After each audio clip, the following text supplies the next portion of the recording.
I'm a GFE escort, girlfriend experience. So I'm going to do what a girlfriend would do. So when we talk about a travel companion, is this about travel or is this kind of code for something else? It's code. A travel companion means that I am available to travel with you, to travel to you, or whatever, but as an escort. So as an escort then, I'm assuming sex is involved. Two consenting adults making their own decisions can have sex, yes. How did you kind of get into this? When I was 20 to 23, I had a sugar daddy that paid me a monthly allowance of $4,000 a month. And when he went through a divorce, he couldn't provide that for me anymore. And I was like, oh my gosh, what am I going to do? So I told my best friend, and I'm like, I don't know what I'm going to do. And my friend, she was going out of town to work at a bar called the Green Door every month for 1 week. And she decided to confide in me, and she said, that Green Door bar doesn't exist, girl. I go up to San Francisco once a month and work as an escort, and that's what you should do. You are not a $4,000 a month girl. You are a pay by the hour girl. You can make that in 1 day. And I was like, are you serious? Is this safe?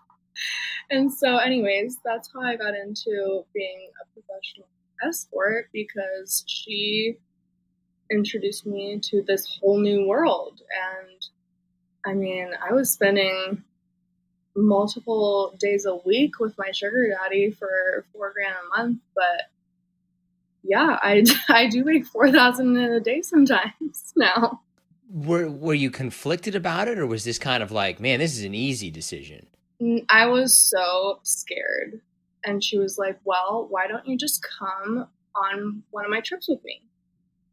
And I was like, yeah, okay, I guess that's fair. And she had me post an ad, but when you first start as a sex worker, especially as a escort, it's very hard for you to get booked if you don't have establishment. Like, if you're not established, like social media, ads, different website verification services. So it was very slow for me that week, but she introduced the idea of doing what's called doubles, which means threesomes. So I would see her with a client, and we would do it that way. And that's how I got established. What was that first time kind of like for you? I was so uncomfortable with it, because it's like you don't get to pick who your clients are, you know, like you do a rigorous screening process and make sure that they're safe to see, but you don't know what they look like. And that was something that I was like, well, how can I do this if I'm not attracted to them? And she kind of, this provider, she like told me that I had to get into a role. So it was like acting. And it is. Some of it is, or a lot of it was when I first started. And so I would have to get into this role. And that was really hard for me, because I was like, when I was seeing my sugar daddy, it was like we were dating, you know, and I was attracted to him. And we like actually had a real connection. So this was different because it was like very transactional, and like I may not ever see that person again, and it's like an exchange, and it just felt like sleazy and unsafe and scary. But after a couple of weeks of that, and then when I was making $10,000 in 1 week to start, I was like, I'm doing this. Like, it does not matter. And then I was able to get into character real quick. Like, in my day-to-day life, I'm a different person from when I am Madison Montgomery. Do you still feel kind of conflicted about it? No, not at all. Not at all. Oh my gosh. Most of my friends know that I'm a sex worker. My family, I think that they know, but it's like a don't ask questions you don't want to know the answer to kind of thing, you know? Because they know that I've done modeling my whole adult life and Playboy, but I think they know. I think they just we're not going to talk about it. What do you think that made you okay with it? Was it the money, or is it just like I just got used to this? Well, definitely the money. The money has been insane, but when I say that it started as mostly acting, it was, I mean, entirely it had to be an act for me because I couldn't get into it. But now I don't feel like it's that much acting. It's like I'm giving a person an experience that like is changing their life. So I don't know. I feel like I'm a giver, and a lot of the time I'm a therapist because I get to talk people through their issues on what's going on in their lives, and I'm really good at that. I'm a Pisces. I'm an empath, I would say, and most of my encounters are it, like equally rewarding, like other than monetarily. How does an encounter usually work, right? Is it kind of a date, or is this like everybody knows what they're here for? Let's get to the getting.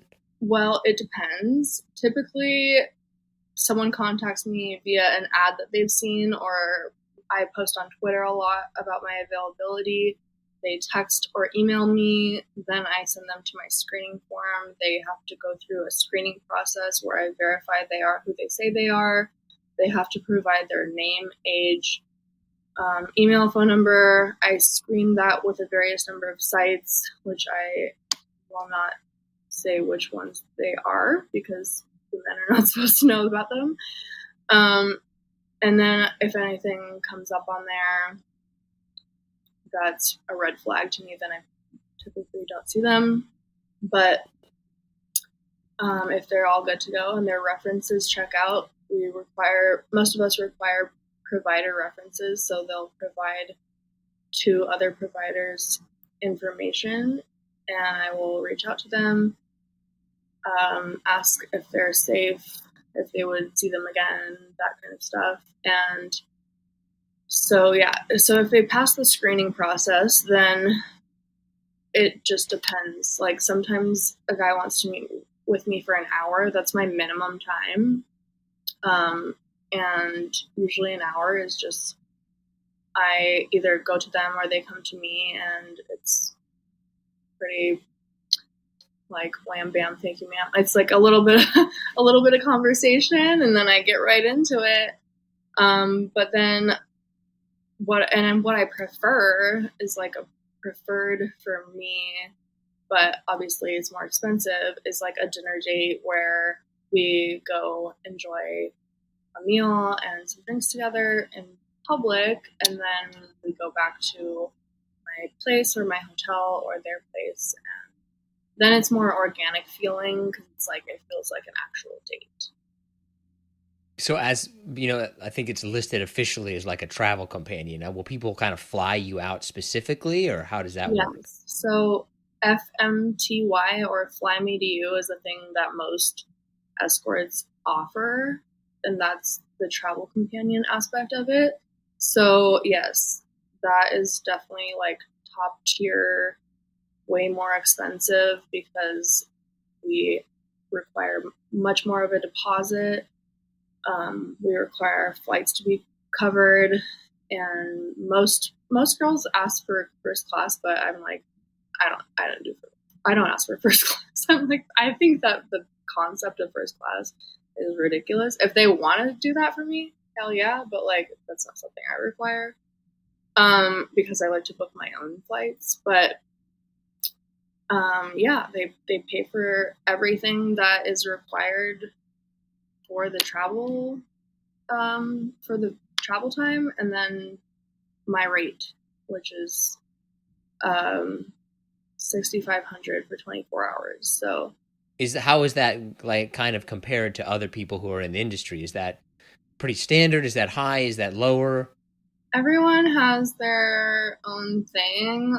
Um, my hourly rate is 1,000, so it's like you're getting a really great deal if you want to spend that much time with me, you know.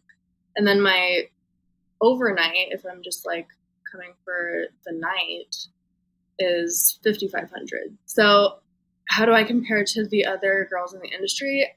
Most girls are charging like $8,000 for 24 hours. So then, like, how much would you say that you make a year? Around 300,000. That's a lot of money. That's like life-changing money. That includes other things as well. So Travel Companion Escort Madison Montgomery is also dominatrix Mistress Madison Hill, which I used to separate the two, but now that I've been face out, meaning I show my face in all my advertisements and not blurred, I just, people are going to notice. So I just combine the two. Most people know that I'm the same person, but I do switch between different roles. So that's with both of those, which come at a different price point. And I also started doing full body sensual massage this year, which is at a different price point as well, which is more busy. So I would say Madison Montgomery, the Travel Companion Escort, is more of like the luxury service, and I get less bookings that way, but I prefer longer bookings. So I would say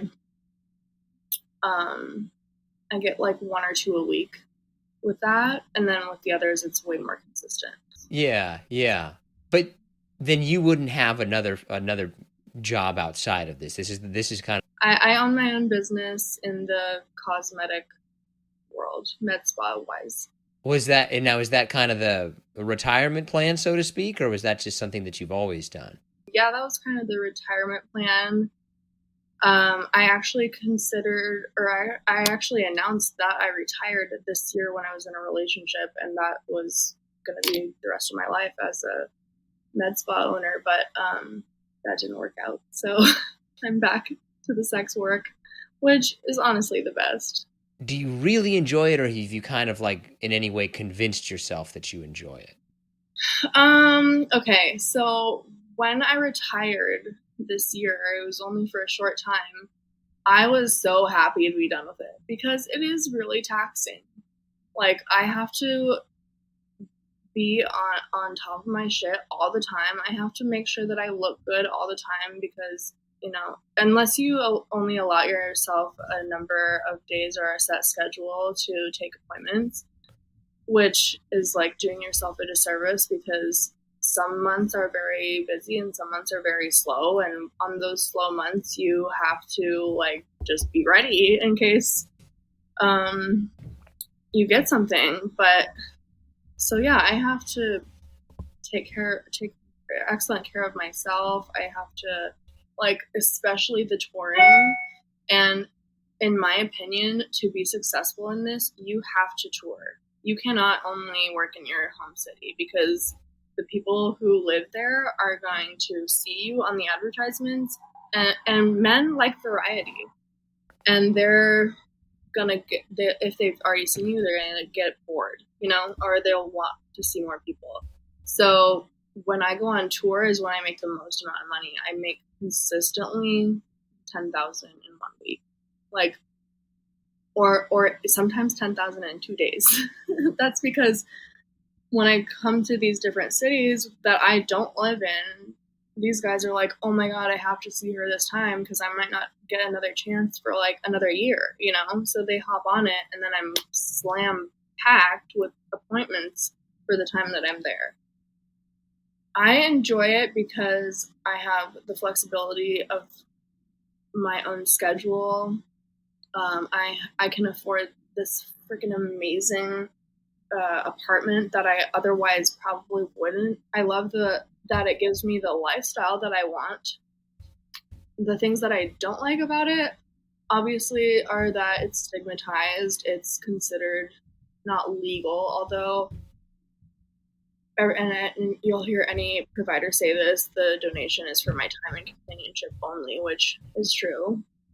Anything that is decided between two consenting adults is irrelevant to the donation. And it's hard on my body, I'm way more active than the average person. When we talk about the sexual aspect of it, Mm-hmm. is it kind of everything on the table, whole thing, or what are we kind of talking about in that regard? I have I have some limits. Um, I I prefer it to be more sensual and like vanilla, I guess you could say, but I do offer um, trips to Greece, which is anal for $1,000 extra. Um, but I don't allow like marks that would last past the appointment, such as like whipping or like really hard spanking or anything that would leave a bruise, which sometimes unfortunately that does happen, but I bruise easily, so I just don't like the rough play on me. So that's a limit. Um, I don't allow cum in my mouth. I can't, like, I am not a porn star, and although I have OnlyFans, I can't. It's just like, ugh. That's where I have to draw the line. So, but everyone's different. Some girls do swallow. I spit. Why do they call it trips to Greece? I've never heard that before. Why is it called It's that? called Greek. You can't like say anal on any advertisement. You can't even say Greek on some, but like that's the term. I don't know why it's called that.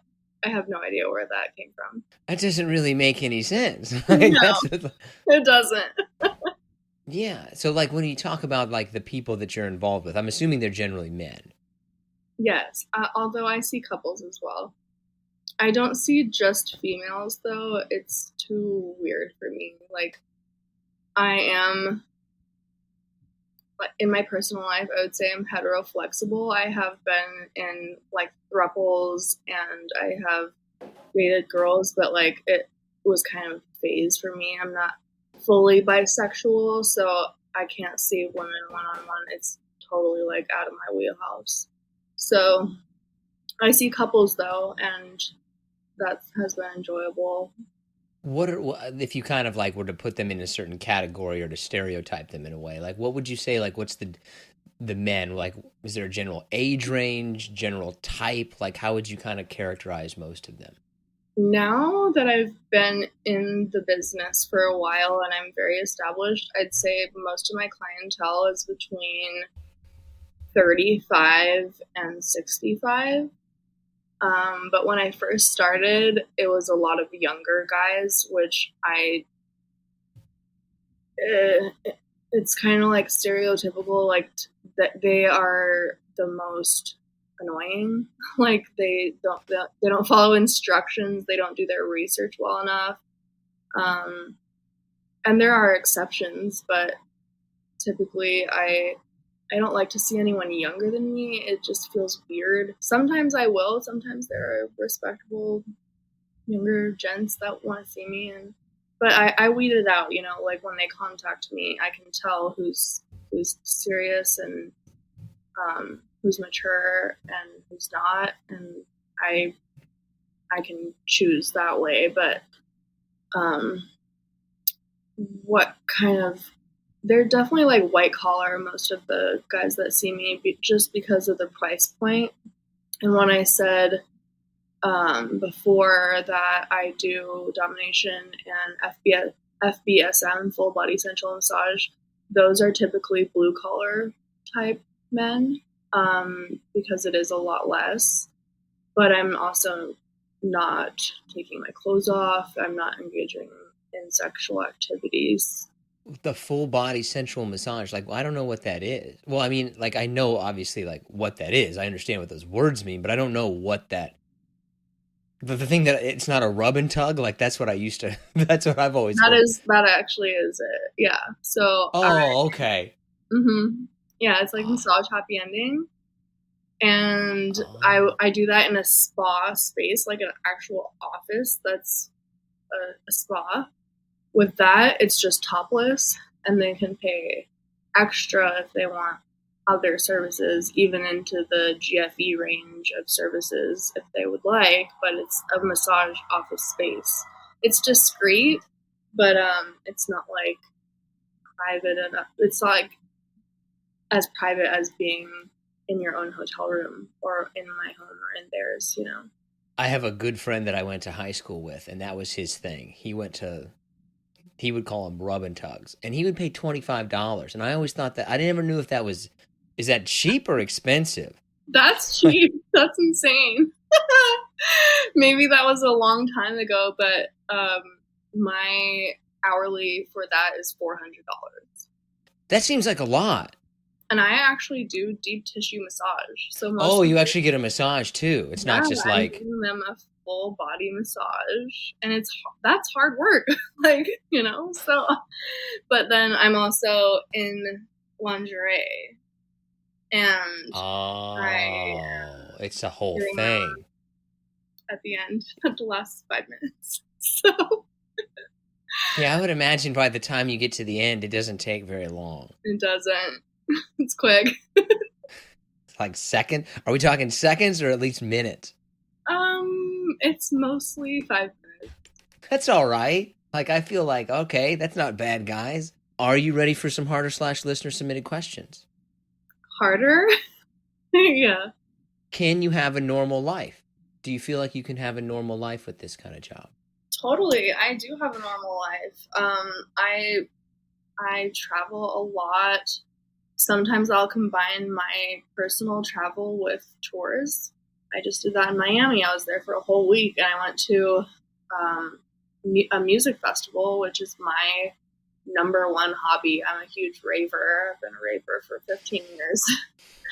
And all of that covered, and I had the best time of my life because I can spend money freely and come home with money, like, still. So I would say that the hardest part of normal life is dating. Like, you know, in my last relationship that didn't work out, like, I really thought he was my soulmate. He knew everything about me being a sex worker, and initially he accepted it, but then he used it against me later, even after I had retired. So it's like, I get it. Like, I don't think that if I was a man, I don't think that I would date a sex worker. But then it's like hard because I deserve love, you know? Like, so eventually, I don't know. Like, that's the question I get a lot is, like, what's your end game? Because you do want to be in a relationship. But at this stage of my life, after that one, I don't want to retire anytime soon. So dating is just not on my priority list. Like, and all of my friends love me for who I am. So, and they're supportive of it. And some of them who were, before knowing that I am one or before knowing me, were part of that societal stigma that hates on sex work. They have like a new changed mindset on it, which is really nice because they see that I'm still like a normal person. This one's kind of interesting in the sense that like has this heightened or ruined your sex drive? I have always been like a little freak, like even since I was a teenager. Like, it's not shocking, you know, like looking at my childhood and growing up and how like risque I was. Um, has it heightened it? I would say yeah, because like I am way more experienced than the average person my age, and I even was one like 5 years ago at 25. So I'm still horny, and I actually like do do enjoy, and I get off for most of my appointments. Like, I'm not faking that part. For I mean, I have to with some, but like, I'm good at it. Do they want you to? Do they want you to like fake it if you're not? Oh, they don't want me to fake it. I mean, they're gonna be heartbroken to know some of them that I've been faking it, but they want me to get off for sure. It's not just all about them. Like a lot of them want to please me too. Oh, I think this person is asking. This is kind of like because we had an adult film star that was on one time. And the question was kind of similar in the sense, and they asked him, like, do you feel like you're actually good at sex? And the lady was like, no, not really. She was an adult film star about it. She's like, I don't really think that I am. So the question would be like, are you, do you feel like you're good at it? I'm great at it. Like, and when I go back to like my dating life, they're astounded by my skills. Like they're like, what? Like this girl is like way exceeding my expectations, which maybe I should have been like a little bit more like I don't usually do this, you know, but then they don't believe that either. So, Right, you right. know, What are you like? What are you doing? Like, what's I have so much more experience that I've perfected ah? the skills, you know, like What is your most interesting request? Actually, it's two-part question. What is your most common request? What is your most interesting request? it's pretty like all the same. Like they want me to do oral and then they want all the positions. Sometimes they want me to wear something specific. Like a lot of guys like the secretary business look because they want it to be kind of like a role play situation. Which is fine. I take outfit requests. Most people do, except for if I'm touring, then it can't be too specific. Obviously, I'm traveling and I don't have my full wardrobe. Um, but I don't know what my most common request is. I guess I sometimes get requested for doubles, and I've known to do doubles with other girls in the industry. Doubles means the threesome thing again. So that's a request. Again, that comes at a really high price point because it's double the rate, you know? So not a lot of people can afford that. And that's why it's like, I don't get many of those. It's like a once in a while thing, but those are requests I get. What would you say is probably your most interesting? What would you say is kind of your most interesting or unique one? Dressing up in cosplay, I guess because of my hair color and my body is like very hourglass, and I have huge tits and a huge ass that I look like a comic book character. So a lot of them want me to dress in cosplay. That's my most interesting one, I guess, and I love doing that. I love being or cartoon characters like Jessica Rabbit. I get called that all the time. They want me to like reenact scenes from Jessica Rabbit, Roger Rabbit movies, and then Poison Ivy. I've done a ton. Jean Grey. So as an escort, I'm a GFE escort, girlfriend experience, and that is Oh, typically like I'm you're hiring me to be your part-time girlfriend. So I'm gonna do what a girlfriend would do for the amount of time that I'm spending with you. And another type of escort is called PSE. It's porn star experience.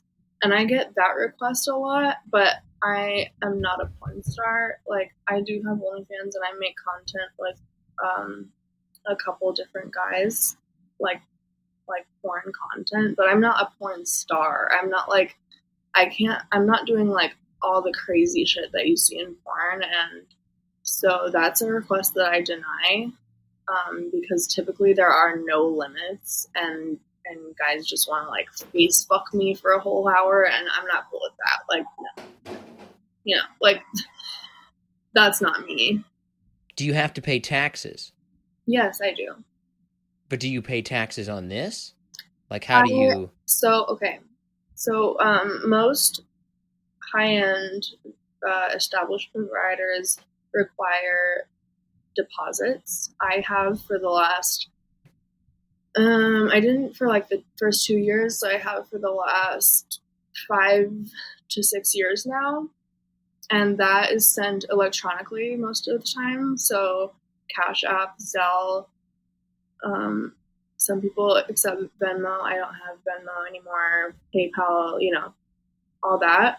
I pay taxes on that, and then whatever I put into the bank, I have to, because they have to, it's coming from somewhere, and I don't want to be audited. What do you put down as the occupation then? Self-employed, and I do own a business, so That's really the only issue that I would have with it. It's like, look, I'm pay taxes. You got to pay taxes too, as long as you're paying taxes. I am paying taxes, and I live in California, and the taxes are very high, but I love living here. Is it dangerous? Like, do you worry about your safety at all? I definitely did when I first started. I was like, how can this be safe? How can I assure that the people who are contacting me are not law enforcement? And that that stressor was alleviated by the screening process. I screen every single person that I see, and they have to provide me a lot of information. So if they're not willing to do that, I will not see them. If their information doesn't check out, I will not see them. And then the thing with the law enforcement is, well, I figured out a cop will not send you money prior to meeting you, so they can't provide a deposit. Now, I have actually seen law enforcement that do provide me their information. They're just doing it on the side, and they are very upfront about their occupation. And yeah, I have seen a few cops. It is. Do you feel, from a legal standpoint, do you feel like this is something that law enforcement is actively going after? Like, do you I feel don't like right 100? now. No, I don't. I would say it's more cause for concern, and people get in trouble when it's like they like someone has gotten involved with an escort who's currently going through a divorce, and they get proof of it, and then they find that there's this sort of affair happening, and then again, with all those review sites, like it's that information can be used against you. Have you ever had any famous clients? I have. I can't name them. On a scale of 1 to 10, like how famous do you think we're talking? 10 for a few. Actor? Athlete? Can you give us the industry? Actor slash TV personality, and a couple athletes. Is that pretty common? No. Did you know who they? Well, I guess through the verification you found out. Yeah. What was your reaction when you like, oh, that person's famous? Well, I had to do even more screening, because sometimes I'll get screening forms from people who say that they're somebody, but they're not, and they're just lying. So it's like, there's no way this person is contacting me. And like, out of the zillion options that there are, like, I know I'm hot, but like, there's hotter ones. Like, and I would say that the Las Vegas escorts get way more of that, because there's a whole different market over there. But yeah, I've had a few, but it's very rare, very rare. And you have to sign a bunch of like NDAs and all that. I did, so. What is your busiest month? What is your slowest month? Man, it varies, but the last 2 months have been amazing for me. October and September were killer. Like, it was like when I announced on Twitter, which I have 30,000 followers there, and that's where I interact with my fans, I guess, the most, and then on OnlyFans as well. When I announced that I was retiring, people were like shattered. Like they were like, no, like I've been saving up for this amount of time to see you, and like I'll never get to see you. People were really like upset, but then they were really happy for me because I was in love at the time. So then when I announced that that relationship didn't work out and I was back in the game, I think people were like, oh no, wait, we better get after it, like before this happens again, in case she does retire again. So I don't know if it's because of that or it's because of, I don't know, just like my increasing popularity on social media or what, but the last 2 months were amazing. I will say that the worst months typically are the holiday months, November and December. So we're into November now, and yep, I have been noticing that it is crickets. Like I have not been busy with the GFE stuff this month. The FBSM and domination stuff is more consistent, but yeah, I'm getting a lull. That's pretty much all the questions we have. Is there anything that you think that we missed, or how can people kind of get a hold of you if they are interested in learning more? MissMadisonMontgomery.com is my website, and that has all of my social links on it. I'm on Instagram, Twitter, or Twitter X. People are calling it now. I always say Twitter because I've been on there since 2016. But TikTok, X, Instagram, my website, and then on my website are all of my verification platforms, which I'm not going to say on here, but you can find it there.